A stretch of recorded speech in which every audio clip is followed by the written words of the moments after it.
Dif avtomat və Uzo haqqında danışmaq istəyirəm. Bunların hansını, harada və necə istifadə etmək lazımdır? Bunların fərqləri hansıdır? Hansı müsbət və mənfi cəhətləri var? Hər ikisi müasir elektrik şəbəkələrində istifadə olunan lazımlı elementlərdir. Uzo insanı cərəyan vurmaqdan qoruyur.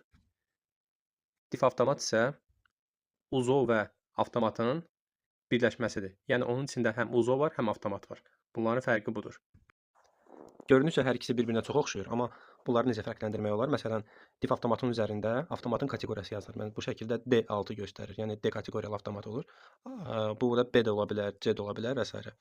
Amma Uzoda yalnız şəkildə gördüyünüz kimi 63 amper, yəni yalnız onun amperajı təsvir olunur. Uzo qeyd etdiyimiz kimi insanın cərəyan vurmağından qoruyan bir elementdir və bu mütləq və mütləq avtomatla bir yerdə qoşulmalıdır. Deməli, hər avtomata bir uza qoşmaq olar.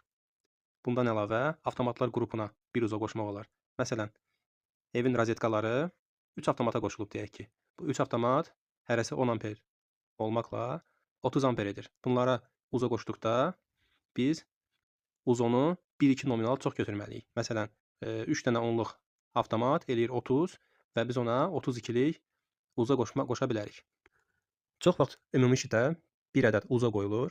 Düzdür, bu uzo amperajı əsas avtomatın, yəni giriş avtomatının amperajı ilə eyni olur. Ondan biraz çox da ola bilir. Düzdür, bu formada işləyir, amma bu düzgün deyil əslində. Çünki hər bir avtomata və ya hər bir qrup avtomata bir uzo qoymaq lazımdır. Dif avtomat isə bildiyimiz kimi eyni nominalda olan uzo və avtomatın birləşməsidir. Bunu çox yaxşı olar ki, hər bir qrupa, hər bir xəttə bir dif avtomat qoyulsun. Deyək, işıqlandırmaya ayrı, rozetkalara ayrı və s. Amma bu kifayət qədər bahalı olacaq. Ona görə çox yaxşı olar ki, dif avtomatları qruplara daxil ola bilməyən texnikalara qoyulsun. Məsələn, boilerə qoyula bilər, kondisionerə, batarya maşına və s. Dif avtomatın uzo kimi eyni nominalda olan avtomatlar qrupuna qoymaq məsləhət deyil.